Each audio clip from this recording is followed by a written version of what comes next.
Bonsoir les élèves du deuxième bac PC, deuxième bac SVT et les filières techniques.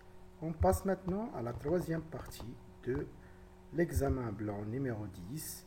C'est la partie des intégrales. Donc, l'exercice se compose de deux parties. La première partie a pour objectif le calcul de l'intégrale u qui est égale à l'intégrale de 1 à 2 de 2 sur x facteur de x plus 2 dx. Et la deuxième partie, en utilisant une intégration par partie, on veut calculer l'intégrale v qui est l'intégrale de 1 à 2 de ln de x sur x plus 1 au carré dx. Donc, si on veut calculer l'intégrale u, on déduit que le numérateur dans la fonction qui est à l'intérieur de l'intégrale n'est pas la dérivée du dénominateur. Donc, c'est très difficile de calculer directement la limite de l'intégrale u. Alors, pour cela, on vous aide par cette question. On veut vérifier que pour tout x appartient à l'intervalle 0 plus l'infini, 2 sur x facteur de x plus 2 égale 1 sur x moins 1 sur x plus 2. C'est la décomposition en fractions rationnelles. Pour montrer que a égale b, on doit commencer par a jusqu'à l'arrivée à b, ou bien on commence par b jusqu'à l'arrivée à a. Ici, on va commencer par soit x appartient à 0 plus l'infini, et on commence par 1 sur x moins 1 sur x plus 2. On unifie le dénominateur qui est x facteur de x plus 2, d'où, si on simplifie x avec x, ça va rester 2 sur x facteur de x plus 2. C'est ce qu'il fallait démontrer. Maintenant, si on veut calculer l'intégrale u, il vaut mieux remplacer 2 sur x facteur de x plus 2 par sa nouvelle valeur qui est 1 sur x moins 1 sur x plus 2. Bien sûr, 1 sur x, sa fonction primitive est ln de x ou bien ln de la valeur absolue de x.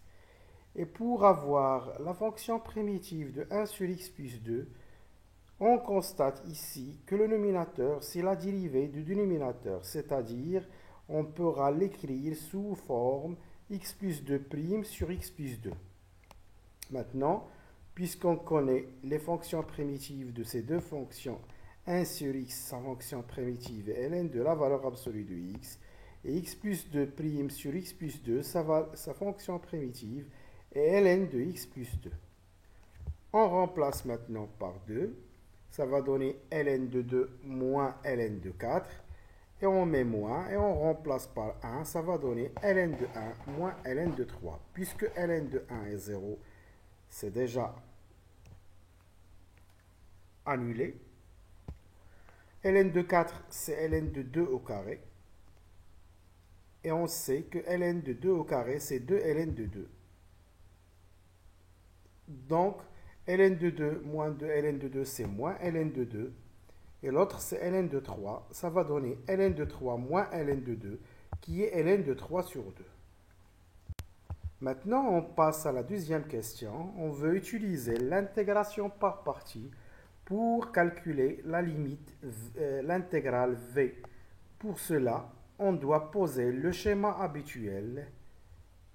La fonction v, on va choisir u de x, c'est ln de x. Et on choisit 1 sur x plus 2 au carré, c'est v' de x. Pourquoi ? Parce qu'on ne peut pas utiliser pour v' ln de x, car ln de x, on ne connaît pas sa fonction primitive. Mais l'autre, c'est 1 sur x plus 2 au carré, on connaît sa fonction primitive. Mais avant ça, on doit poser u' de x qui est 1 sur x, et la fonction primitive de 1 sur x plus 2 au carré, puisque 1 sur x plus 2 au carré, on pourra l'écrire sous forme x plus 2' sur x plus 2 au carré. Donc la fonction primitive de u' sur u au carré, c'est moins 1 sur u. Donc moins 1 sur x plus 2. Maintenant, on cherche cette intégrale. On met entre crochets u de x fois v de x, qui est moins ln de x sur x plus 2. moins l'intégrale de 1 à 2 de 1 sur x fois moins 1 sur x plus 2. Et moins avec moins, ça va donner plus. On remplace dans les crochets par 2 et on trouve ln de 2 sur 2 plus 2 qui est 4. Donc moins ln de 2 sur 4. Et si on remplace par 1, ça va donner 0. Et l'autre, moins avec moins, ça va donner plus.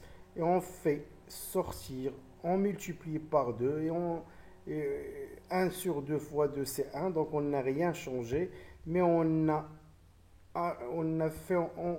fait entrer 2 pour avoir l'intégrale u.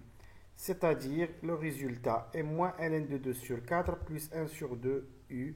Et c'est ce qu'il fallait démontrer.